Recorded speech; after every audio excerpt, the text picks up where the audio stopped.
Good evening, नमस्कार, स्वागत है आपका स्टडी IQ यूट्यूब चैनल पर। मैं वासु। हमारी चल रही थी रेलवे की सीरीज।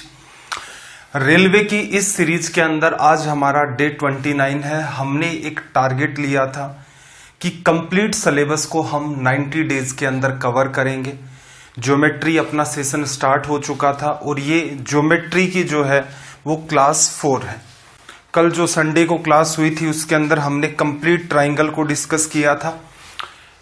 सेशन को आगे बढ़ाने से पहले एक जरूरी बात, ये टेलीग्राम आपको दिख रहा होगा। टेलीग्राम एक ऐप है आपकी, जैसे व्हाट्सएप होता है, फेसबुक होता है। प्ले स्टोर से टेलीग्राम को आप इंस्टॉल करें, इसमें सर्च करें वासु स्टडी IQ। यहां पर आपको जो कुछ भी पढ़ाया जा रहा है उसकी डेली बेसिस के ऊपर क्लास की लिंक मिल जाती है। इससे फायदा ये होगा कि किसी पर्टिकुलर डे अगर आपने क्लास मिस कर दी है तो सीधे सीधे आप टेलीग्राम पर जाकर के उस क्लास को देख सकते हैं। दूसरा, PDF भी मैं आपको यहीं पर प्रोवाइड करवाता हूं, प्लस एग्जाम रिलेटेड जो नोट्स होते हैं वो भी मैं आपको यहीं पर प्रोवाइड करवाता हूं। नीचे वाला part Vasu study IQ doubt group, यहां पर आप अपने एग्जाम रिलेटेड जितने भी डाउट्स हैं उनको पूछ सकते हैं। सेशन आज हमारा रहेगा, बेस्ड होगा स्क्वायर और रेक्टेंगल। आज के सेशन में हम लोग स्क्वायर को डिस्कस करेंगे।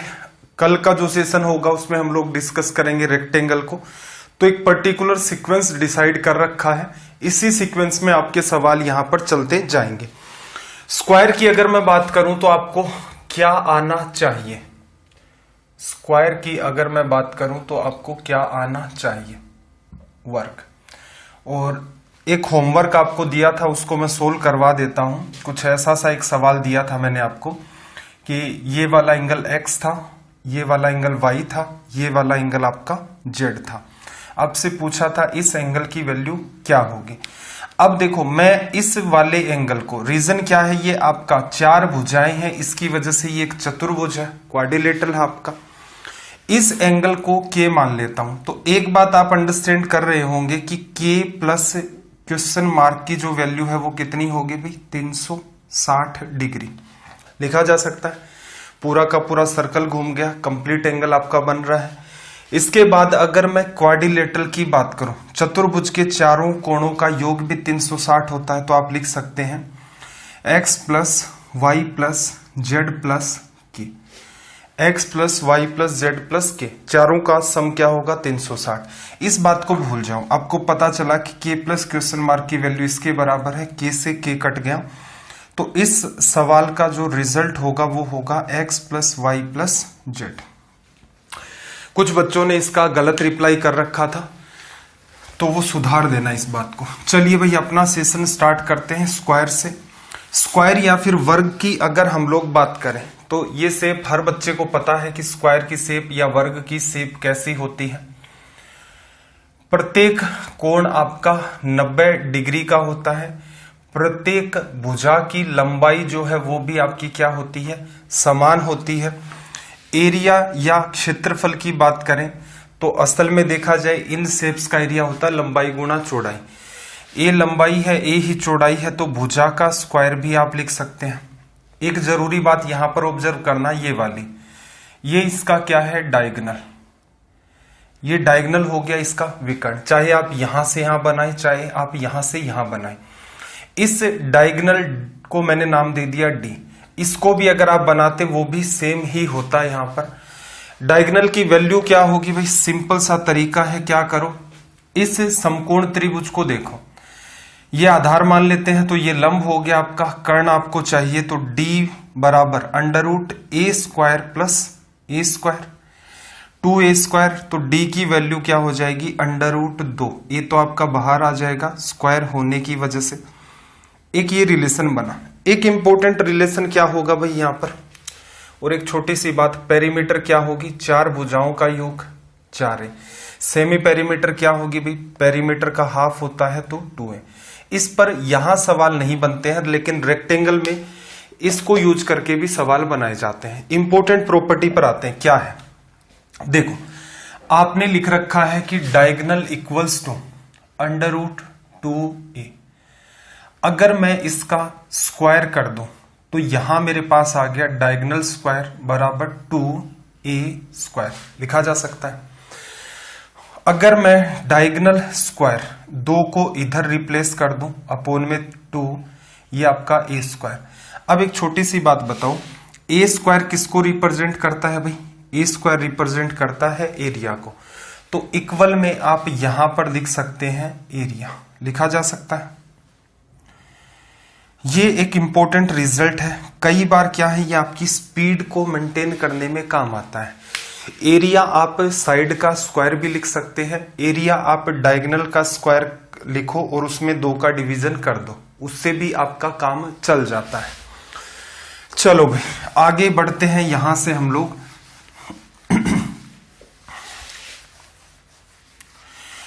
स्क्वायर के अंदर फॉर्मूलों के नाम पर तो ये छोटी छोटी सी ही बातें होती हैं आपकी। एक छोटा सा मैं आपको होमवर्क दे देता हूं कि ज्योमेट्री से रिलेटेड मान लो कोई एंगल से रिलेटेड कोई सवाल बना सकता है और सवाल का स्तर थोड़ा सा ठीक है। ये मेरे पास एक स्क्वायर है, यहां पर एक बिंदु मैंने लिया P, ये A, ये B, ये C और ये D। ABCD यहां पर एक स्क्वायर है और इसके अंदर बिंदु आपके पास एक P है। या फिर ऐसा कर लो, लैंग्वेज क्या लिखोगे कि आपके पास जो स्क्वायर ABCD है उसके अंदर एक पॉइंट P है, ठीक है। और जो ट्राइंगल APB है वो आपका एक इक्विलेटरल ट्राइंगल है। एक आपके पास वर्ग है, वर्ग के अंदर एक बिंदु P है। फिर इसने कहा कि त्रिभुज ABP आपका एक समबाहु त्रिभुज है। तो आप मुझे वैल्यू बताओ कि एंगल CPD इसकी वैल्यू क्या होगी। सवाल को देखो मैंने लिखा नहीं, अब रैंडम मुझे ध्यान आया है कि अगर एंगल पर कोई सवाल बनाए तो क्या बना सकता है इसके अंदर। सवाल फिर से समझना, एक स्क्वायर या फिर वर्ग ABCD है आपके पास, उसके अंदर की तरफ एक बिंदु आपके पास P है। फिर आपसे इसने आपसे ये कहा कि जो ट्राइंगल बनेगा ABP वो एक इक्विलेटरल ट्राइंगल है, आपको वैल्यू बतानी है एंगल CPD की। ये आपका होमवर्क रहेगा। हर बच्चा यहां पर जरूर कमेंट करेगा, क्योंकि आपने क्या आजकल के लिए ना तो उन सवालों का रिप्लाई करते हो आप लोग, होमवर्क वालों का, वो ऐसे ही चले जाते हैं, 2-4 बच्चे उनका रिप्लाई करते हैं। मतलब 2-4 बच्चों की बात करें तो जितने लोग देखते हैं इनको, उनका 0.1% भी नहीं होगा वो। देखना जरा स्क्वायर का पहला सवाल। माना A ऐसे वर्ग का क्षेत्रफल है जिसकी भुजा 10 है, ठीक है। अभी A की वैल्यू तो सीधे 100 हो जाएगी, फिर एरिया बता रहा है। B ऐसे वर्ग का क्षेत्रफल है जिसका विकर्ण आपका कितना है भाई 14। यहां से एरिया आप निकाल सकते हो। A माइनस बी की वैल्यू क्या होगी, आपसे इसने कहा A माइनस बी की वैल्यू क्या होगी। सवाल वैसे तो आप चाहें माइंड में कर सकते हैं, लेकिन फिर भी बात को अंडरस्टैंड करना। A क्या है, एक ऐसे स्क्वायर के एरिया को रिप्रेजेंट करता है जिसकी साइड कितनी है 10। तो इसका मतलब यहां से क्या होगा, ये एरिया 10 का स्क्वायर माइनस क्या करना है B क्या है भाई, एक ऐसा स्क्वायर है जिसका डायगोनल 14 है। तो यहां एरिया क्या अभी सीखा था हमने, डायगोनल का स्क्वायर डिवाइड बाई 2। ये वैल्यू बन गई 100 माइनस 14 का स्क्वायर 196 होता है और उसका हाफ करोगे तो 98। तो डिफरेंस कितना आ गया भाई 2। साफ साफ दिख रहा था, एक वैल्यू 100 बन रही है, दूसरी 14 का स्क्वायर अपोन में 2। या फिर ऐसा कर लो 14 इंटू 14 डिवाइड बाई 2। 2 से 14 को कैंसिल आउट किया, 14 इंटू 7 98 हो जाता। 100 में से 98 को लेस कर देते तो आपके सामने रिजल्ट आ जाता 2। वर्बली किया जा सकता था। चलो भाई सवाल नंबर 512 512।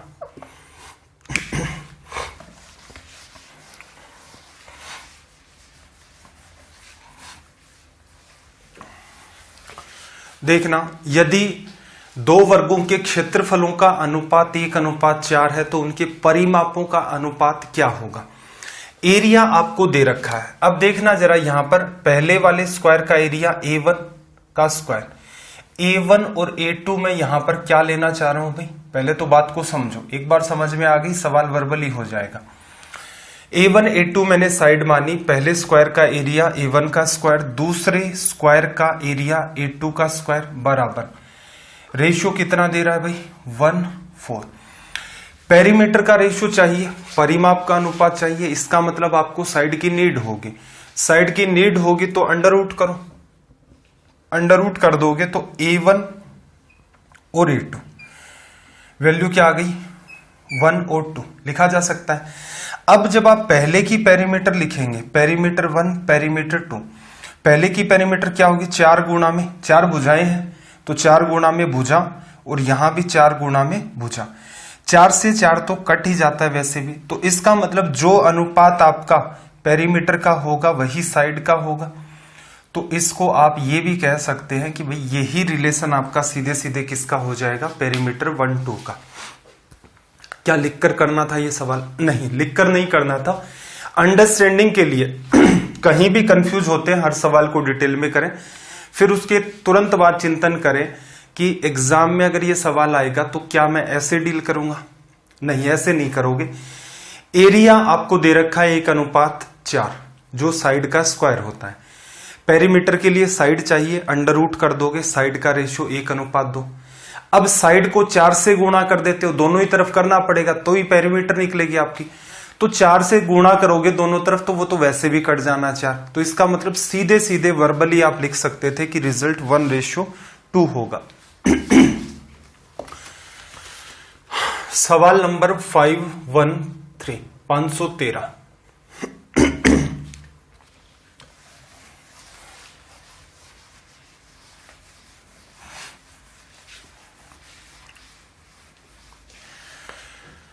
देखो इसने क्या कहा कि भाई दो वर्गों का परिमाप 24 सेंटीमीटर और 32 सेंटीमीटर है। इन वर्गों के क्षेत्रफल के योग के बराबर क्षेत्रफल वाला तीसरा कोई वर्ग है, उसका परिमाप क्या होगा। असल में क्या कह रहा है, पहले स्क्वायर की पेरीमीटर 24, दूसरे स्क्वायर की पेरीमीटर 32, इन दोनों का जितना एरिया है इसको अगर आप ऐड कर देंगे तो एक तीसरा स्क्वायर है हमारे पास, उसके एरिया के बराबर ये बात आएगी।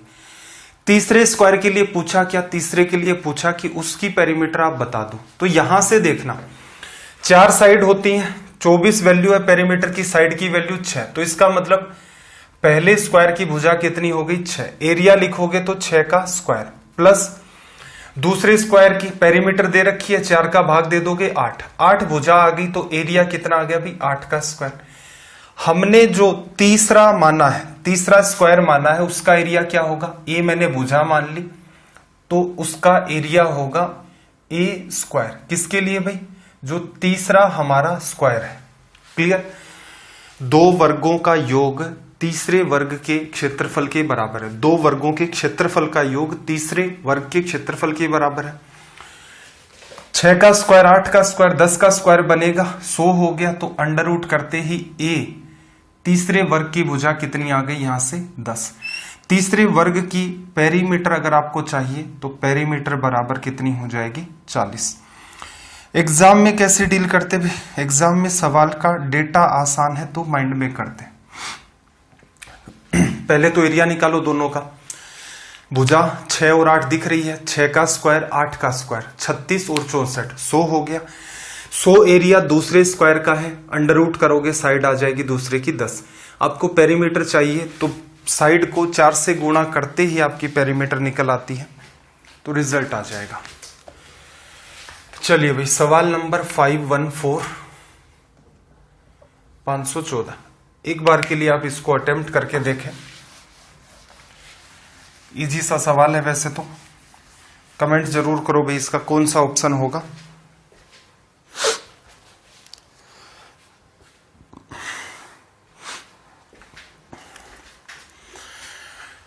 देखो क्या कहा, किसी वर्ग के क्षेत्रफल का उसके विकर्ण पर खींचे गए वर्ग के क्षेत्रफल से अनुपात होगा। ऐसे सवाल सोल्व करने का सिंपल सा तरीका है, ये मेरे पास एक स्क्वायर है और इसके डायगोनल पर, इसका डायगोनल कौन सा भाई ये वाला, या तो ये ले लो चाहे ये ले लो, इस पर भी उसने स्क्वायर बनाया है, इसका मतलब डायगोनल पर वो स्क्वायर बना रहा है तो स्क्वायर बनाओ। ये डायगोनल था आपका और इसके ऊपर इसने ये वाला जो है नया स्क्वायर बना दिया। आपसे कह रहा है कि ये जो ओरिजिनल है, जो स्ट्रेट लाइन आपकी सीधे सीधे चल रही है, एक आपकी डॉटेड लाइन चल रही है, इन दोनों स्क्वायर के एरिया का रेशियो।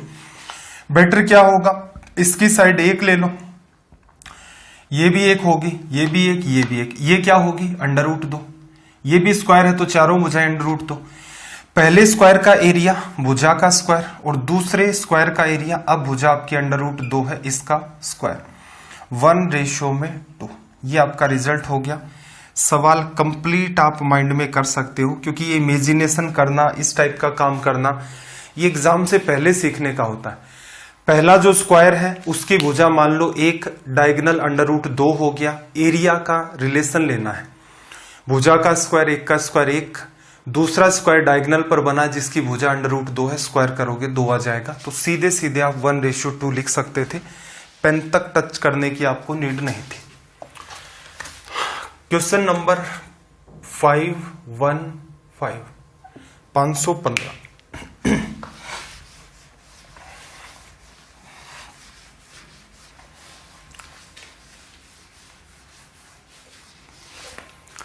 देखना जरा यहां पर PQRS 10 सेंटीमीटर की भुजा वाला एक वर्ग है। ABCD PQQRRS और SP के मध्य बिंदु हैं, तो बनने वाले वर्ग ABCD का परिमाप क्या होगा। सवाल बहुत आसान है, पहले तो इसको थोड़ा सा आप डिटेल में समझें जिससे कि माइंड में किया जा सके इस सवाल को। आपके पास एक स्क्वायर है PQR और S, ये आपके पास हो गया स्क्वायर। इसकी साइड कितनी है 10 10 10 चल रही है। अब PQ का मिड पॉइंट इसने क्या बताया A, तो इसका मतलब ये भुजा 5 और ये भुजा 5 मिड पॉइंट है। QR का मिड पॉइंट आपको बताया B, और साइड अगेन क्या हो जाएंगी भाई 5 और 5। पहले समझते हैं सवाल को, फिर आएंगे कि माइंड में कैसे हो सकता था। ये साइड C हो गई, ये साइड आपकी D हो गई, यहां से 5 5 मिड पॉइंट चल रहा है, पूरी भुजा 10 थी तो ये 5 5 हो गए। इनको मिला करके आपने बनाया है एक नया ये वाला स्क्वायर, नया स्क्वायर बनेगा मिड पॉइंट से। वैसे भी देखना इस ABCD की पेरीमीटर देखो, 5 और 5 की वजह से ये तो 90 डिग्री है, तो ये 5 अंडर रूट 2 कई बार पढ़ चुके हैं। ये 90 डिग्री आपको पता है, 5 और 5 की वजह से ये वाली साइड भी 5 अंडर रूट 2, ये भी 5 और 5 की वजह से 5 और 5 की वजह से 5 अंडर रूट 2, ये चलता रहेगा। ABCD की अगर आप पेरीमीटर लिखना चाहते हैं, पेरीमीटर ऑफ क्वाड्रिलेटरल या फिर स्क्वायर ABCD, तो एक भुजा कितनी है इसकी भी 5 अंडर रूट 2, चारों भुजाओं का सम 4 से गुणा कर दोगे 20 अंडर रूट 2, ये रिजल्ट आ गया। एग्जाम में छोटी सी इमेजिनेशन आपको ध्यान रखनी ही पड़ेगी, लेकिन वो ध्यान रख लोगे तो आपका सवाल क्या है माइंड में हो जाएगा। कैसे भाई, साफ साफ लैंग्वेज आसान है इस सवाल की। आपने एक स्क्वायर बनाया PQRS, मिड पॉइंट ABCD इस हिसाब से आपने चूज किया। किसी एक पॉइंट को ऑब्जर्व करो, नीचे जैसे आपके पास PQRS होगा मध्य बिंदु, फिर आपका QR होगा उसका मध्य बिंदु, ये दूरी 5, ये भी 5, तो ये 5 अंडर रूट 2, एक भुजा 5 रूट 2, स्क्वायर बन रहा है हर जगह। सवाल में भी इसने कह रखा है कि मध्य बिंदु है तो बनने वाले वर्ग, एक भुजा 5 रूट 2 है, 4 गुणा कर दो 20 अंडर रूट 2, आपका रिजल्ट आ जाएगा। तो इस सवाल को माइंड में किया जा सकता था, लेकिन अंडरस्टैंडिंग में होना चाहिए, सीधे तुक्का नहीं मार सकते। सीधे रट्टा भी मार लोगे तो हो सकता है 5-7 दिन के बाद इस बात को कंप्लीटली आप भूल जाओ। 516 नंबर सवाल की बात करते हैं भाई, क्वेश्चन नंबर 516।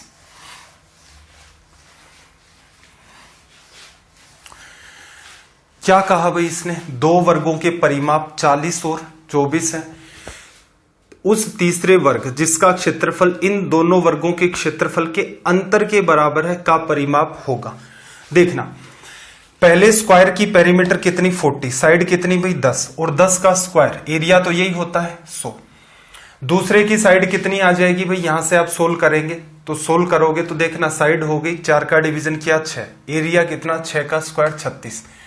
दोनों का अंतर बड़े में से छोटे को लेस किया तो आपके सामने अंतर क्या निकल के आ गया 64। जो एरिया किसका है तीसरे स्क्वायर का, ए स्क्वायर, यहां से ए की वैल्यू साफ साफ दिख रहा है 8। पेरीमीटर लिखोगे तो पेरीमीटर क्या होती है भाई आपकी 4 गुणा में भुजा, 8 गुणा 4 32।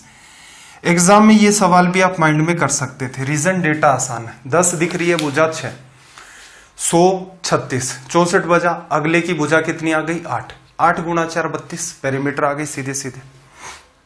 हाँ, जिस बच्चे को ये माइंड में नहीं करने आ रहे हैं उसका रीजन ये नहीं है कि उसमें कोई कमी है, वो इनको डिटेल में करके देखे एक बार। डिटेल में चीजें मतलब आपके जो बात आपकी अंडरस्टैंडिंग में है अच्छे तरीके से हर डायरेक्शन में, उन्हीं सवालों को आप माइंड में कर सकते हैं। समझ में नहीं है और आप सोच लें कि सीधे सीधे टीचर ने ये कहा था कि ऐसा कर देना, नहीं, वो वाहियात काम हो जाएगा, वो याद ही नहीं रह पाएगा आपको। 50 मीटर भुजा वाले एक वर्गाकार खेत में 750 केजी चावल का उत्पादन होता है। 100 मीटर भुजा वाले वर्गाकार खेत में उत्पादित चावल की मात्रा कितनी होगी? देखो, एक खेत की भुजा कितनी है भाई 50, इसकी भुजा है 50। एक दूसरा खेत लिया, उसकी भुजा इससे जस्ट डबल, कितनी भाई 100, लिखा जा सकता है। अगर मैं साइड का रेशियो लूं तो 1:2, किसका रेशियो आ गया मेरा? साइड का। अगर एरिया लिखना चाहूं तो आपको भी पता है भुजा का स्क्वायर कर दोगे एरिया आ जाएगा, तो एरिया का रेशियो कितना भाई 1:4। इसके पास ये एरिया 1 है, इसका ये एरिया 4 है। तो असल में देखा जाए चावल का प्रोडक्शन करना चाहते हैं तो किस पर करोगे? एरिया पर। जिसका खेत बड़ा प्रोडक्शन ज्यादा, जिसका खेत छोटा उसका प्रोडक्शन कम। इस वाले के पास क्षेत्रफल कितना है 1 और इस वाले के पास क्षेत्रफल कितना है 4। ये अपने खेत में प्रोडक्शन कितने किलो चावल का करता है? 750 किलो का। और यहां से यहां चले गए 4 गुना हो रहा है, तो इसका मतलब खेत की साइज 4 गुना तो प्रोडक्शन भी 4 गुना। 75 गुना 2 150 गुना 2 300, 3000 केजी। ये आपका रिजल्ट। क्या ये सवाल माइंड में हो सकता था? बिल्कुल, आप इस सवाल को एग्जाम में माइंड में डील कर सकते थे। ये लगभग जो आज सवाल चल रहे हैं सारे के सारे एसएससी में पूछे गए सवाल हैं। देखो, 50 मीटर भुजा का वर्गाकार खेत है, प्रोडक्शन आ गया। 100 मीटर भुजा का वर्गाकार खेत है, प्रोडक्शन बताना। चावल गेहूं कुछ भी बोया जाएगा, एरिया की नीड होगी, एरिया का रेशियो निकालें तो भुजा 50-100, सीधे स्क्वायर करोगे समस्या होगी। भुजाओं का अनुपात लो 1:2, एरिया 1 का स्क्वायर 2 का स्क्वायर 1 और 4। इसका मतलब यहां से यहां जाते हो तो खेत का आकार 4 गुना हो जाता है, प्रोडक्शन भी 4 गुना हो जाएगा। 75 × में 4, 300 और एक आपका 0, रिजल्ट 3000 आ जाएगा। 518। लैंग्वेज को रीड करो सबसे पहले तो।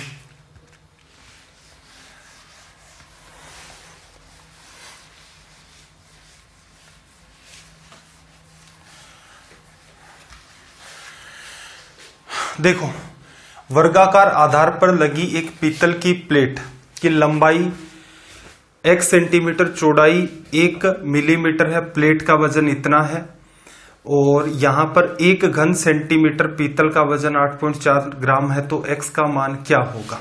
ठीक है भाई, थोड़ा सा इस सवाल को चेंज करना। The plate on a square base made of brass is of length x centimetre and width. देखो, असल में ये सवाल है मेंसुरेशन 3D का। ये क्यों उठाया? क्योंकि ये ग्रुप पर कई सारे बच्चों ने पूछ लिया था। इस सवाल में थोड़ा सा चेंज तो ये करो कि वर्गाकार आधार पर लगी एक पीतल की प्लेट की लंबाई तो x दे दी, ऊंचाई इसकी 1 मिलीमीटर है, इस बात को लिखना। रीजन क्या है? देखो, वर्गाकार आधार आप कुछ भी ले लोगे, मैं थोड़ा सा अंडरस्टैंड करता हूं डायग्राम बना के, क्योंकि कोई भी आपके पास शेप है वो 3D में ही बन सकती है। मतलब कोई भी शेप आपकी है। देखो, इसने क्या कहा? वर्गाकार आधार। मैंने एक आधार लिया वर्ग के जैसा, x × x, लंबाई चौड़ाई हो गई, इसलिए वर्गाकार आधार है। वहां पर या तो वो कह देगा इसकी लंबाई x है तो चौड़ाई ऑटोमेटिक x हो जाएगी। वर्गाकार आधार स्क्वायर बेस है, उसकी साइड भी बता देगा तो दूसरी साइड ऑटोमेटिक वैसी हो जाएगी। अगला पार्ट चौड़ाई ना लेकर के इसको ऊंचाई करो, ऊंचाई इसकी कितनी है 1 मिलीमीटर। तो इसका मतलब ये कैसा बन गया? 3D में हम लोग पढ़ चुके हैं क्यूब, घन, उसके जैसा हो गया। अगर हम लोग इसका आयतन निकालें तो क्या आ जाएगा? x गुणा 1 मिलीमीटर लिखा जा सकता है। अब इसने एक बात कही है कि इस प्लेट का जो वजन है वो कितना है? 4725 ग्राम और 1 घन सेंटीमीटर। देखना जरा, 1 सेंटीमीटर क्यूब का जो वजन होता है वो कितना होता है 8.4 ग्राम। इसको रिलेट करना इंपॉर्टेंट टास्क है। इसने क्या कहा, इस पूरे का वजन है 4725 ग्राम और 1 सेंटीमीटर क्यूब अगर इसका टुकड़ा लेते तो उसका वजन होता 8.4 ग्राम। हमने तो इसका आयतन निकाला है, वजन नहीं निकाला। आयतन भी किस फॉर्म में निकाला है भाई, ये वाली बात मिलीमीटर के अंदर है, इनके बारे में कुछ कहा नहीं। अब संबंध सेंटीमीटर में चल रहा है तो इसका मतलब मैं इसको सेंटीमीटर लिख लूं, इसको भी सेंटीमीटर लिख लूं। भाई मानना किसी भी फॉर्म में नहीं है, आप मीटर में मानो, सेंटीमीटर में मानो, मिलीमीटर में मानो, तो बेटर क्या रहेगा, जिस फॉर्म में चल रहा है उस फॉर्म में मानो। अगर मीटर में मान लोगे तो लास्ट में फिर कन्वर्जन करना पड़ेगा, अदरवाइज ये रिलेशन फुलफिल नहीं होगा।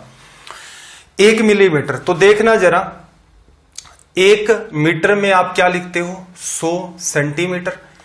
1 सेंटीमीटर के अंदर कितने आ जाते हैं 10 मिलीमीटर लिखा जा सकता है। तो इसका मतलब यहां पर आप इसको अगर सेंटीमीटर में कन्वर्ट करना चाहते हैं तो 1/10 सेंटीमीटर क्या होता है आपका 1 मिलीमीटर। ये रिलेशन हो गया। पीछे भी शायद किसी क्लास में मैंने कहा था कि इन पर थोड़ी सी आप कमांड कर देना, हालांकि इनकी अपने को नीड होगी, वहां पर मैं फिर से इनको डिटेल में एक्सप्लेन कर दूंगा। तो आप इसको हटाओ, इसकी जगह क्या लिखो 1/10 सेंटीमीटर लिखा, इसको हटा दिया मैंने और इसकी जगह क्या लिख दिया 1/10 सेंटीमीटर। अब देखो x सेंटीमीटर 1/10 सेंटीमीटर क्या बन गया, ये सेंटीमीटर की क्यूब हो गया। इसका आयतन ये है। अब उसने कहा 1 सेंटीमीटर क्यूब है, उसकी जगह आप 8.4 ग्राम रख सकते हो क्योंकि 1 सेंटीमीटर क्यूब टुकड़े का वजन इतना होगा। तो मैं गुणा में क्या इसको 1 सेंटीमीटर क्यूब नहीं मान सकता, मान सकते हैं भाई, और इसकी जगह क्या आ जाएगा 8.4 ग्राम। किसी बच्चे की ये बात ऊपर से जा रही है तो कहीं ना कहीं शायद मैंने इस टाइप का, या तो सीजीएल के लिए जो पेपर सोल्व करवाए थे 2019 के, जो रिसेंट में मार्च में हुआ था 2020 में, उनके अंदर ऐसे कई सारे सवाल होंगे तो वो पार्ट जरूर देख लेना। रेलवे में मुझे उम्मीद नहीं है, लेकिन ये बार बार अनवांटेड से डाउट आने स्टार्ट हो जाते तो मुझे लगा चलो इसको डिस्कस कर देते। हो गया ये ग्राम, और आगे वाला जो वजन है वो कितना है 4225 ग्राम। ये इससे कट गया भाई। अब इसको हम लोग सोल्व करें तो देखना जरा क्या करोगे भाई, काटना तो पड़ेगा। 7 से काट दें तो ये 12 बार, 7 से काटोगे 7 6 आपका हो गया 42। कितना बचा भाई आपके पास 7 6 42, 5 बचा, 7 7 49, 3 बचा, 7 5 35 आ गया। फिर देखना जरा इसको और आगे सोल्व करोगे, 12 से तो ये कटेगा नहीं, इसको इधर भेज दो। 12 से नहीं कट रहा है तो आप इसको इधर भेज दो। x स्क्वायर बराबर 675 अपोन में 1.2, एक आपका 0 लग गया। इसको भी मैं हटा देता हूं तो ऊपर नीचे 10 का गुणा कर दो, ये भी हो गया। अभी भी बात नहीं बन रही है तो नीचे वाला पोर्शन देखना, 12 का अब साइड डिवीजन लग जाएगा। अब लगेगा देखना 12 5 60 लिखा जा सकता है, 7 बचा, 12 गुणा 6 आपका 72 हो गया। फिर 72 हो गया तो आपके पास कितना बचा भाई, 12 गुणा 5 60, 12 6 72, 3, 12 गुणा 2 24 और 12 गुणा 5 60, ये आपका बन गया। x स्क्वायर बराबर 5 6 2 5 है, भुजा क्या होगी, भुजा बिल्कुल आपकी क्या होगी 75। कैसे आया भाई, एक ऐसी संख्या है ऑप्शन में जिसका स्क्वायर करोगे तो यूनिट डिजिट कितना आना चाहिए, ये वाला। अब और कोई वैल्यू होती तो आपको मैं अलग से क्या सिखाऊंगा, एक तो स्क्वायर रूट, ठीक है भाई, और एक मैं सिखाऊंगा आपको क्यूब रूट। तो वहां पर कुछ पार्ट तो इसका ऐसे क्लियर होगा। क्लियर है भाई। अब थोड़ा सा एग्जाम की बात कर लेते हैं। अगर एक सवाल को एग्जाम में करें, पहली बात चीजें आपकी अंडरस्टैंडिंग में होनी चाहिए। अब एक तो इस टाइप के बच्चे मैंने ऑब्जर्व देखे कि ग्रुप पर आपको छूट दे रखी है सवाल, अब कोई भी वाहियात सवाल भेज देते हैं, कोई भी कहीं का भी उठा करके, और सीधे सीधे वो साफ साफ दिख रहा है उसके नीचे लिख देते हैं ग्रुप डी का सवाल है। तो कई बच्चे क्या होते हैं उन सवालों से डिमोरलाइज हो जाते हैं, अरे यार इस टाइप का सवाल ग्रुप डी के अंदर। वो क्या करते हैं, हाथ से सवाल लिखते हैं, फोटो खींचते हैं, भेज देते हैं ग्रुप पर, कह देते हैं ग्रुप डी का सवाल है। बहुत सारे बच्चे डिमोरलाइज हो जाते हैं। क्लियर है। या फिर रैंडम किसी भी बुक का सवाल जहां कहीं भी नहीं लिख रखा ये ग्रुप डी का है, किसका है, या एमटीएस का है, उसको भी टिपिकल सवाल, चाहे वो सीजीएल मेंस का ही क्यों ना हो, लिख करके भेज देते हैं, कई बच्चे डिमोटिवेट हो जाते हैं। तो इन चीजों से बचें, जो रास्ता मैंने आपको बता रखा है उस पर चले। अब ये सवाल एग्जाम के रिलेवेंट तो नहीं था वैसे अपने रेलवे के लिए, फिर भी समझो, आपकी अंडरस्टैंडिंग में है तो आप इस सवाल को कर ले जाओगे, आपकी अंडरस्टैंडिंग में नहीं है तो आपको टाइम किल करना पड़ेगा। इस सवाल का सॉल्यूशन इतना सा ही था, थोड़ा सा और खींचता हूं मैं, इसको हटाता हूं फिर समझाता हूं। देखो, क्यूब का निकालो पहले वॉल्यूम, वॉल्यूम को कन्वर्ट करने का तरीका बता दिया है। 1 सेंटीमीटर क्यूब बराबर 8.4 ग्राम। सेंटीमीटर में चीजें रखनी है तो मैंने लंबाई और चौड़ाई x मान ली, सवाल का सुधार कर लिया था। ऊंचाई कितनी है भाई मेरे पास, 1 मिलीमीटर, सेंटीमीटर में बदलूंगा तो 1 बटा में यहां पर बात आ जाएगी 10।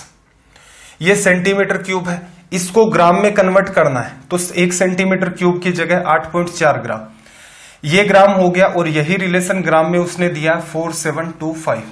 क्या करना है, सिर्फ कटिंग करनी है, बीच के अंदर 2 लाइन आती हैं, उसके बाद इसका सॉल्यूशन 75 आ जाता है। सारा यहां पर डिजिट सम का भी लिया जा सकता है, एक जगह एक्सप्लेन किया था किसी वीडियो में, रेलवे में तो नहीं किया था, नंबर सिस्टम में देख लेंगे थोड़ा सा। या फिर यूनिट डिजिट का सहारा ले सकते हो, या फिर ऐसी जो संख्याएं होती है जिनके लास्ट में 5 होता है, स्क्वायर निकालते हो तो 25 इसकी वजह से आता है। इस 7 को जस्ट अगले नंबर से गुणा कर दो 56। तो ये सारी चीजें तो स्क्वायर वगैरह में आएंगी अपनी। तो सॉल्यूशन आपका ये था, 519 पर आ जाते हैं, 519। देखो इसने क्या कहा, 28 सेंटीमीटर भुजा वाले वर्ग के अंदर खींचे गए बड़े से बड़े वृत्त का क्षेत्रफल। 28 सेंटीमीटर आपके पास भुजा इस टाइप से 28 होगी, सर्कल बनाओगे तो यहां से यहां उसका डायमीटर हो जाएगा 28, रेडियस कितनी 14 की वजह से एरिया कितना 616। कैसे लिखा भाई, रेलवे की जो क्लास 1 है उसको देख लेना, क्लास 1 में इस चीज को बड़े ही बेहतर ढंग से एक्सप्लेन किया था। इस सवाल का सॉल्यूशन सिर्फ और सिर्फ माइंड में करना था आपको।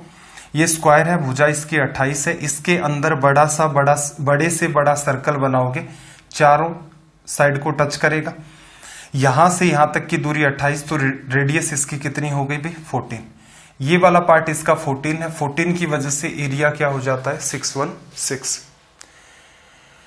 ठीक है भाई, कुछ बच्चे हो सकता है जो नए आए वो ये कह दें कि सर ये वाली चीजें एक्सप्लेन किया करो। देखो ऐसा है, वीआईपी बच्चों को नहीं पढ़ाया जा सकता, समस्या ये है, जिसके अंदर सीखने की क्षमता नहीं है उसको सिखाया नहीं जा सकता। सिंपल सा रीजन है, आपको रेलवे में सिलेक्शन चाहिए, मेरी क्लास 1 से देखना स्टार्ट करें। ठीक है, 4 या 5 क्लास देखो, आपको ये लगता है कि आप खुद से पढ़ रहे हैं, कहीं और पढ़ रहे हैं, आप वाला काम बेहतर है, बिल्कुल आप उसे प्रीफर करें। क्योंकि अगर आपका टीचर के ऊपर फेथ डगमगाने लग गया तो इसका मतलब आपके साथ वो सबसे बड़ी चुनौती हो जाएगी। और ऐसा भी हो सकता है कि यार इससे पढ़ूं या इससे पढ़ूं, इससे पढ़ूं, इससे पढ़ूं, इस टाइप का अगर सिनेरियो आपके साथ क्रिएट हो गया। ऐसे नहीं कि आए अभी देखा 2 सेकेंड 5 सेकेंड या 1 मिनट देखा, फिर पता लगा नहीं यार ये टीचर दम का नहीं है। इतने में आप जज नहीं कर सकते, क्योंकि कोई टीचर बना है, उसने कई साल दिए उस प्रोफेशन के अंदर, और आप इतने ज्ञानी हो रहे हैं कि 30 सेकंड के वीडियो में जज कर देते हैं, संभव ही नहीं है। इसका मतलब आपने जो सोच है अपनी वो थोड़ी सी खराब बना ली है, कि चीजों को देख करके कि बोर्ड पर जो अट्रैक्टिव लिखा है 29 सेकंड में तो टीचर अच्छा है, अदरवाइज खराब है। सिलेक्शन चाहिए, डे 1 से देखो। डे 1 से नहीं देखोगे, बीच बीच में देखोगे तो आपका तो क्या किया जा सकता है, फिर टाइम भी क्यों किल करें। तो फेथ होना बहुत जरूरी है। अगर किसी बच्चे का मेरे ऊपर फेथ डगमगाएगा तो मेरे लिए तो कोई चुनौती नहीं, लेकिन उस बच्चे के सामने समस्या आ सकती है। बार बार वो यही सोचेगा यार ठीक तो पढ़ रहे हैं या नहीं पढ़ रहे हैं। इसलिए मैं सारी चीजें एक्सप्लेन करते हुए चलता हूं कि प्रीवियस ईयर पेपर उठा के देख लो, आपको आइडिया लग जाएगा आपकी एग्जाम में क्या पूछा जाता है। या फिर मेरे ऊपर फेथ रखो, इतना ही समाधान है। या तो जज करो ऑथेंटिक सोर्सेज से, टीचर के पढ़ाए हुए को जज करो, या फिर विश्वास करो कि नहीं यार ये टीचर सही डायरेक्शन में लेके जा रहा है। 520 में देखना, 2 भिन्न भिन्न लंबाई के रेखाखंडों पर खींचे गए वर्गों के क्षेत्रफलों का अंतर कितना है 32। बड़े रेखाखंड की लंबाई ज्ञात कीजिए यदि एक रेखाखंड दूसरे रेखाखंड से 2 सेंटीमीटर बड़ा है। सवाल का सबसे बेस्ट वे तो रहता है बाई ऑप्शन। कैसे भाई, बड़े वाले की वैल्यू कितनी दे रखी है 7, जैसे ऑप्शन में। इससे छोटा कितना हो जाएगा, 2 कम करोगे 5। अब 7 का स्क्वायर 49 है, उसमें से 25 आपने लेस किया, 32 नहीं बच रहा है। बी ऑप्शन पर आ जाओ, 9 बड़े वाले की 9 का स्क्वायर 81, 2 कम करोगे 7, 7 का स्क्वायर 49, 32 आ रहा है, करेक्ट हो गया।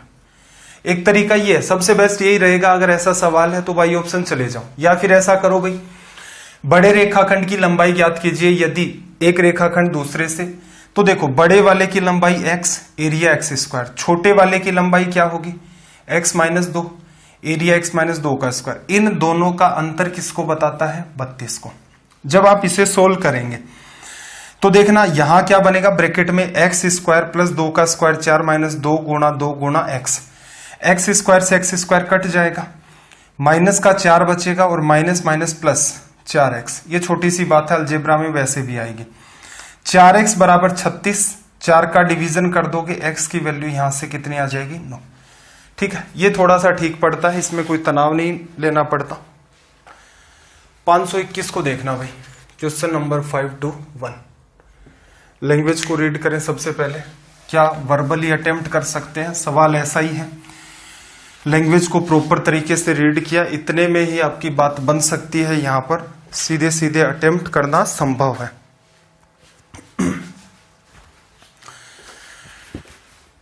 देखो इसने क्या कहा, 120 सेंटीमीटर परिमाप है, तो साइड कितनी हो गई भाई, 4 का डिवीजन किया 30 हो गई। बड़े से बड़ा वृत्त बनाया, उसका क्षेत्रफल, साइड इसकी कितनी आ गई भाई, यहां से साइड इसकी आ गई 30। इसके अंदर मैक्सिमम साइज का सर्कल क्रिएट किया गया है, कर दिया। कितनी आ गई भी, रेडियस 15, 30 का हाफ, ये तो डायमीटर हो गया। एरिया पाई 22/7 गुणा में रेडियस 15 का स्क्वायर। इसी फॉर्म में इसने दे रखा है। ऑप्शन थोड़े से उलझे हुए लग रहे थे, बाकी अगर थोड़ा सा भी दिमाग लगाते तो भाई 30 डायमीटर है, 15 रेडियस है, ऑप्शन ए के अंदर पाई आर स्क्वायर जस्टिफाई कर रहा है। 522 पर आ जाते हैं, क्वेश्चन नंबर 522।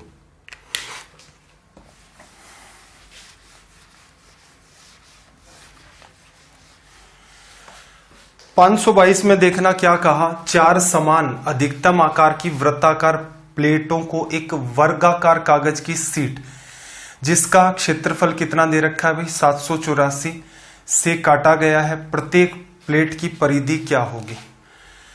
क्लास 1 में आपको टेबल बताई थी, बिल्कुल उसका यूज होगा, वो याद नहीं है तो स्पीड नहीं मेंटेन होगी। देखना जरा यहां पर हुआ क्या, आपके पास एक स्क्वायर शेप की सीट थी, वर्गाकार सीट थी, एरिया कितना भाई इसका 784, साइड का स्क्वायर 784, साइड कितनी निकल के आएगी भाई आपकी यहां पर 28। ठीक है भाई, अंडर रूट करोगे 28 आ गए। इससे 4 इसने क्या काटी है, वृत्ताकार प्लेटों को काटा है, समान है, अधिकतम आकार की है, तो इसके 4 टुकड़े कर दो पहले तो, बराबर कर लिए।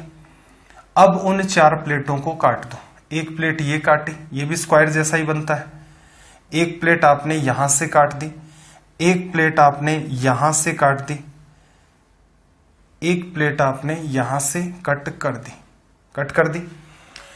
प्रत्येक प्लेट की परिधि, ये पूरी दूरी 28, यहां से यहां तक की दूरी कितनी भाई 14, और अगर मैं इसको कहूं ये कितनी, तो ये मेरी 7, 7 7 14 14 28।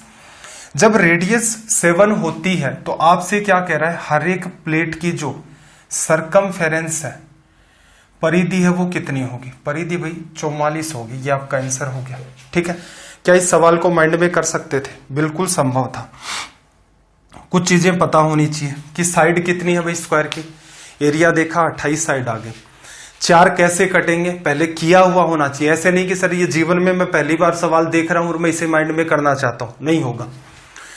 स्क्वायर था, 4 प्लेटें काटी, 2 ऊपर से 2 नीचे से, 2 प्लेट आपको दिख रही है, यहां से यहां तक की दूरी 28 है, एक प्लेट तक की दूरी 14 हो गई, डायमीटर 14, रेडियस 7 रेडियस के लिए सरकमफेरेंस की टेबल हमने देखी थी, तो रिजल्ट कितना आ जाता 44।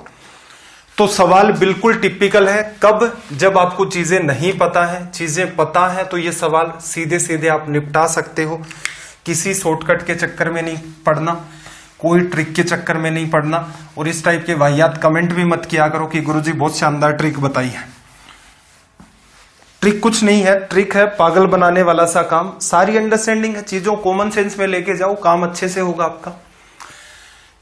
आयताकार प्लॉट की भुजा 5:4 है, इसका क्षेत्रफल इतना है, प्लॉट का परिमाप। चलो रेक्टेंगल का सवाल आ गया है, कोई समस्या नहीं है। ये रेक्टेंगल हो गया, साइड ये 5, 4। एरिया जब भी लिखोगे तो दो भुजाओं लंबाई और चौड़ाई का मल्टीप्लाई होता है, आपको कहा है बार बार। जब भी चीजें मल्टीप्लाई में होती हैं रेशियो को एज इट इज नहीं रखना, उनके साथ एक्स का इन्वॉल्वमेंट किया करो। लंबाई 5x को 4x से करोगे तो 20x² आ जाएगा, जो कि किसके बराबर है, 500 के। 0 ये वाली वैल्यू 25, अंडर रूट करोगे x की वैल्यू कितनी आ जाएगी आपके पास, 5।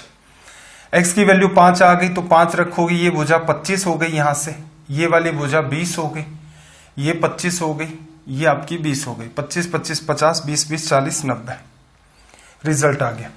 रेक्टेंगल जब पढ़ लेंगे ये सवाल वैसे फिर से खींचना स्टार्ट कर देंगे हम लोग माइंड में, अभी के लिए तनाव नहीं लेना है। 524 क्वेश्चन नंबर 524। लैंग्वेज को रीड करें और अटेम्प्ट करके बताएं कि भाई इसका रिजल्ट क्या होगा।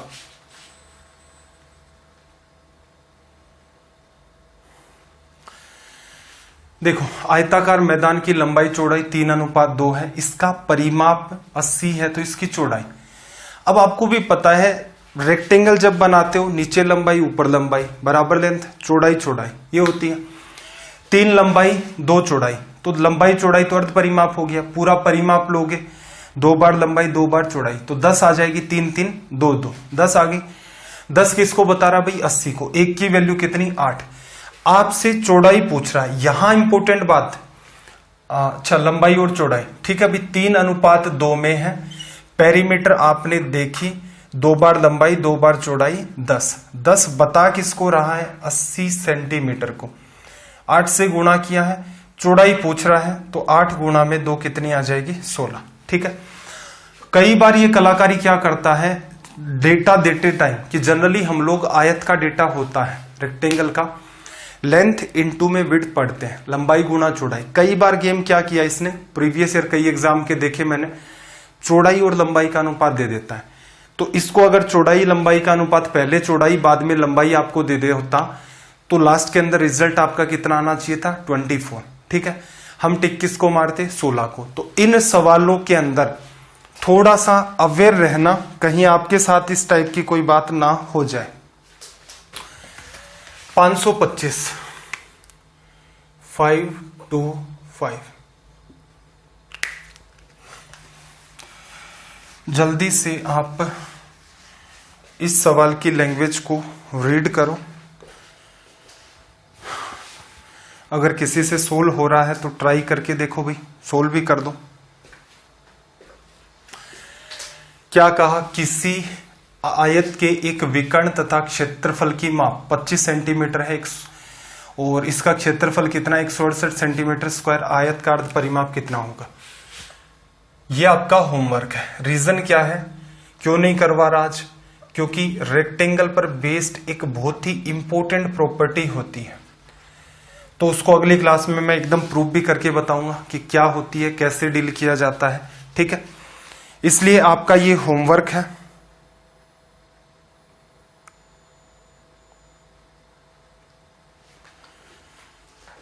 (525) के बाद सवाल नंबर 526। 525 के बाद सवाल नंबर 526। देखो एक अगेन रेक्टेंगल आपको दे रखा है, उसकी लंबाई और परिमाप 5:18 है। ये छोटे छोटे सवाल आ रहे हैं भाई रेक्टेंगल पर बेस्ड, कोई बात नहीं, इनको कर दो। रेक्टेंगल एकदम डिटेल में जितने भी छोटे छोटे फॉर्मूले आपको पता ही है। वैसे पेरीमीटर क्या होगा, 2 बार लंबाई 2 बार चौड़ाई, क्षेत्रफल लंबाई गुणा चौड़ाई, डायगोनल भी आपको पता होगा। तो इसका थोड़ा सा वेट कर देना, अगली क्लास के अंदर वो चीजें डिस्कस कर देंगे हम लोग। लंबाई कितनी है भाई, 5, तो सामने ये भी कितना होगा, 5।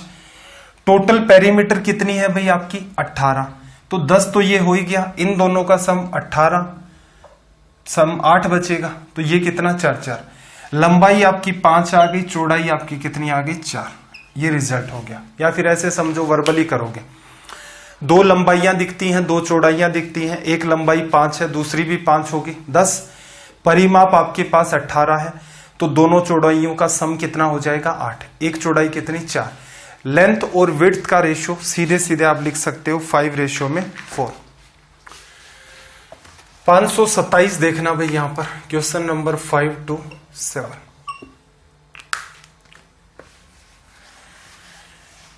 क्या कहा भाई इसने, एक आयत की लंबाई 60% बढ़ाई, उसकी चौड़ाई कितनी कम करनी चाहिए कि आयत का क्षेत्रफल अपरिवर्तित रहे। रेक्टेंगल की अगर हम लोग बात करें तो इसका एरिया होता है a इंटू में b, ये आपकी लेंथ, ये आपकी विड्थ लिखा जा सकता है। आपको दो जगह कंपैरिजन करना है, एक तो पहले और एक बाद में, पहले और बाद में। लंबाई 60%, 60% कितना होता भी 3/5। लंबाई पहले अगर 5 है तो बाद में कितनी हो जाएगी, 5 और 3 8। ये वाली बात तो यहां से यहां चली गई, +3 हो गया, 8 हो गई। अब क्या करें, इसकी चौड़ाई कितनी कम करें जिससे कि आयत का क्षेत्रफल अपरिवर्तित रहे। एरिया क्या होता है भाई, दोनों का एरिया सेम लिखना है, 5 यहां है 8 यहां है गुणा में, तो बेटर क्या रहेगा 8 यहां लिख दो और 5 यहां लिख दो, 40-40 मेंटेन होगा। तो अब दूसरी बात आप निकाल सकते हो, चौड़ाई कितनी कम करनी चाहिए। चौड़ाई को आपने 8 से 5 कर दिया, 3 कम। 3 किस पर भाई, 8 पर। 3/8 क्या होगा 37, 1/2%। 100 से जब आप गुणा करेंगे, ऑप्शन ए। कोई बच्चा कहता है कि सर नहीं मैं तो ऐसे कंफ्यूज हो जाऊंगा, तो पहले देखो लंबाई 5 है, बाद में 8 है। पहले चौड़ाई आपने x1 मान ली, बाद में चौड़ाई आपने x2 मान ली। x1 और x2 का रेशियो लोगे तो क्या आएगा 8 और 5। पहले चौड़ाई 8 थी, बाद में 5 होगी, कमी कितने की 3 की। तो ऐसे भी आप डील कर सकते हैं, कोई समस्या नहीं है। 528 को देखना जरा, क्वेश्चन नंबर 5 to 8।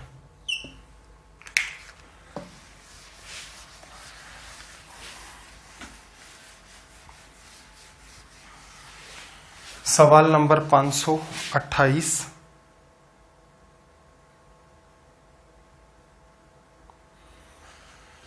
एक आयत की लंबाई और चौड़ाई दुगुनी कर दी, क्षेत्रफल में कितने प्रतिशत बढ़ती। देखो पहले लंबाई 1 मानी आपने, चौड़ाई भी 1 मानी, बाद में लंबाई को डबल कर दिया, 2 कर दी, चौड़ाई भी आपने क्या कर दी 2 कर दी।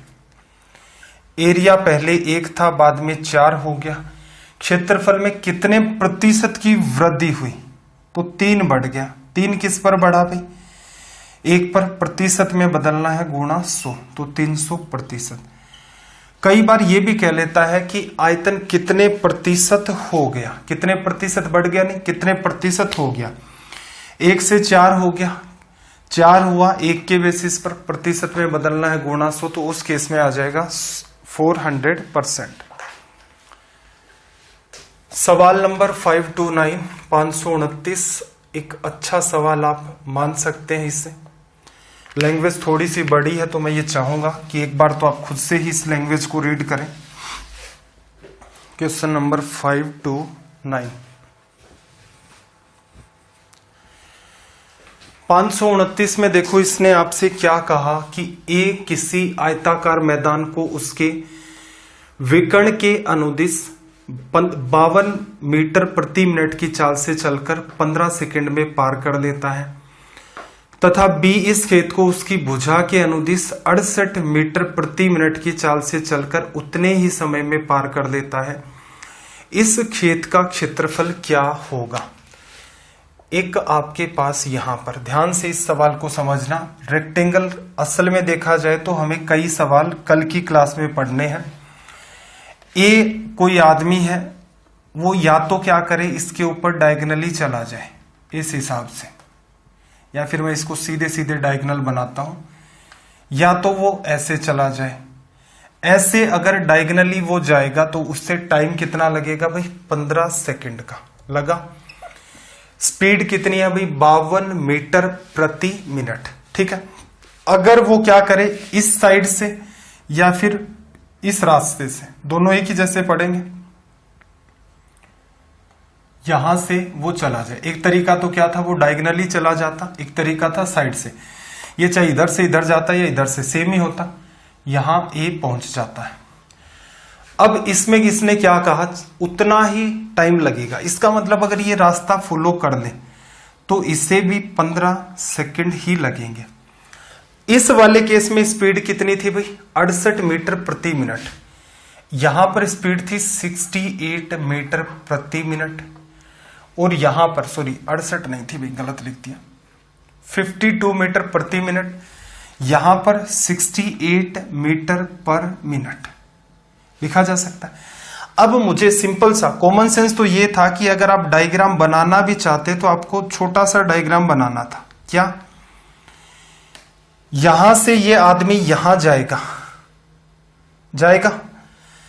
52 मीटर प्रति मिनट की रफ्तार से 15 सेकंड को मिनट में ही बदल लो, काम चल जाएगा। मिनट में बदलेंगे तो 60 का भाग लगेगा, 1/4 मिनट आएगा।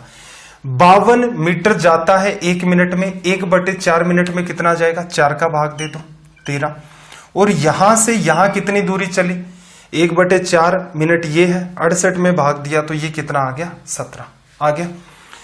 राइट एंगल ट्राइंगल बन रहा है, ये भुजा 13 है। हमारे दिमाग में क्या ख्याल आता है, 5 12 13, तो ये 12 लिख दो, ये 5 लिख दो, जस्टिफाई होगी ये बात कि ये 17 भी बन गया, ये 13 ऑलरेडी था।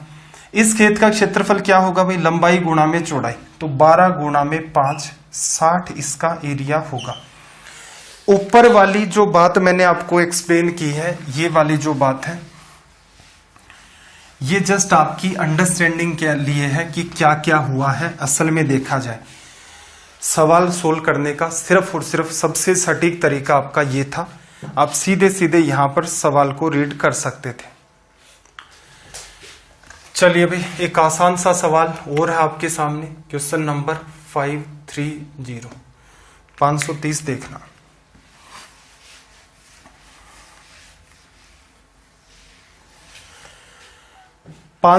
के अंदर आपको क्या कहा, 7 मीटर और 24 मीटर भुजाओं वाले आयत के विकर्ण की लंबाई कितनी होगी। 7 मीटर और 24 मीटर भुजा है।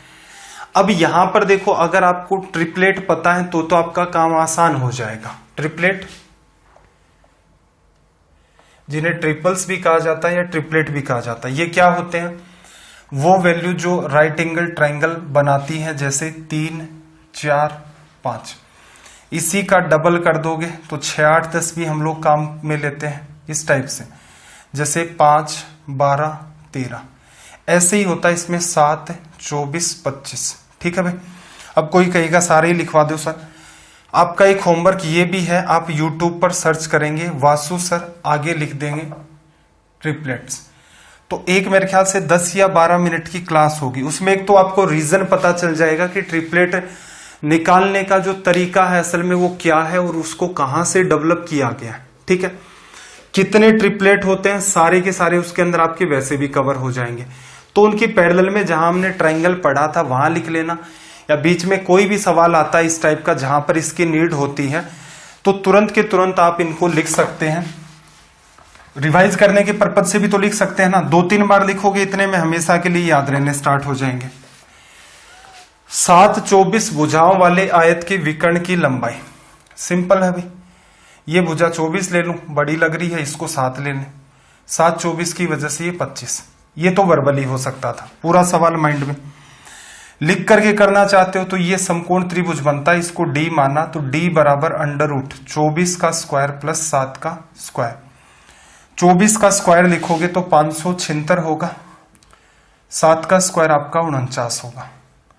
ऐड करोगे 9 6 15 7 4 11 12 और ये 625 की वजह से कितना आ जाएगा 25। ये रिजल्ट हो गया आपका। चलिए भाई आज का सेशन अपना इतना ही रहेगा। टारगेट अपना यही था कि लगभग क्या कुल मिलाकर के 20 सवाल डिस्कस करने थे। 20 के 20 अपने सवाल डिस्कस हो गए।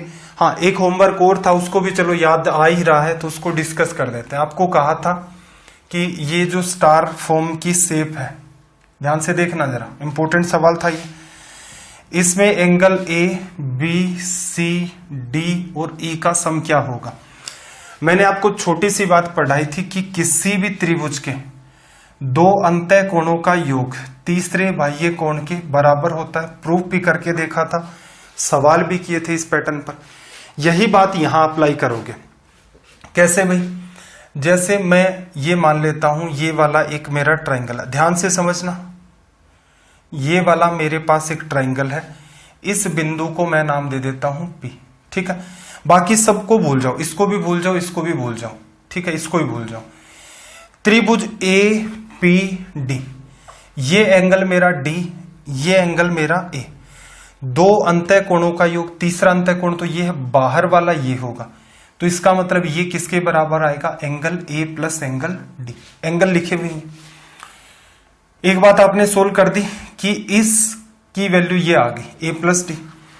अब ऐसे ही आप दूसरे वाला एक त्रिभुज और उठा लो, ये वाला। तरीका एक और भी होता, लेकिन मुझे सबसे सटीक तरीका लगता है सोल्व करने का ये क्यों मान लिया। अब इसको देखो, इसको बोल जाओ त्रिभुज EQC, एक एंगल ये है, एक एंगल ये है, दो अंतः कोणों का योग, तीसरा अंतः कोण ये है, बाहर वाला ये हो गया, के बराबर होगा। तो ये क्या लिखोगे? एंगल क्या था आपका? E और C, एंगल E और एंगल C लिखा जा सकता है। ये एंगल क्या है भाई? यहां पर ये एंगल है B वर्टेक्स पर बन रहा है। आपसे उसने क्या पूछा था भाई? A plus B plus C plus D plus E, A plus B plus C plus D। देखो A और D आ चुके हैं, E और C आ चुके हैं, दो यहां आ गए, दो यहां आ गए, एक यहां आ गए, त्रिभुज के ही एंगल बने, इसका मतलब सबका सम 180 डिग्री होगा। भविष्य में जब भी कभी आपको ये दिखे स्टार बन रहा है, स्टार के 5 वर्टेक्स होते हैं, सारे एंगल्स का सम 180 डिग्री होता है, ठीक है भाई। ये वाली बात जो है वो आपको वैसे भी ध्यान रह जाएगी। तो यहां तक तो देखो आज हो गई अपनी क्लास 29, एक एक करके चीजों के नोट्स बनाए चीज। और ये जो सेशन चल रहे हैं कम से कम इनको शेयर किया करें, एटलीस्ट आप शेयर नहीं करेंगे तो उसकी वजह से कुछ कुछ समस्याएं पैदा होनी स्टार्ट हो जाती हैं। वैसे कभी कभार मन नहीं करता है कि सेशन को बहुत ज्यादा लंबा खींचे, सिंपल सा है कि भाई 20 सवाल, यहाँ चाहते तो 25-30 सवाल भी हो जाते, लेकिन आपका जब तक इंटरेस्ट नहीं होगा तब तक सवाल की लेंथ, जो आपके वीडियो की लेंथ है उसको लंबा बनाना भी पॉसिबल नहीं हो पाता है, ठीक है।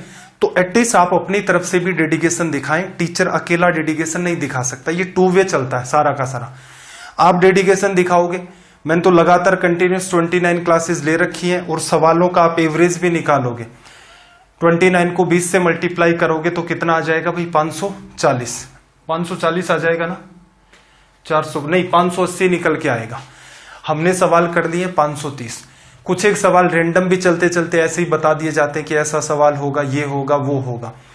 20 एक सवाल और मान सकते हो। तो हर क्लास के अंदर एवरेज अपना लगभग निकल के आता है 19 के आसपास सवालों का। थ्योरी भी पढ़नी होती है, कॉन्सेप्ट भी पढ़ने होते हैं, और कुछ भी करना होता है। तो आपका टाइम मैं बिल्कुल भी किल नहीं कर रहा हूं, लेकिन आपसे एक रिक्वेस्ट है, इनको ज्यादा से ज्यादा शेयर किया करें। क्लास नहीं कर सकते तो जो आपको PDF दी जाती है उसको शेयर किया करें। किसी भी टाइप का इश्यू हो कमेंट करके बताएं, आपका कोई सजेशन है तो। सेशन कैसे लगते हैं ये भी आप कमेंट करके आप हमेशा बताया करेंगे। चलिए भाई, आपका दिन रात सब मंगलमय हो। मिलते हैं अगली क्लास में। जय हिंद, जय भारत।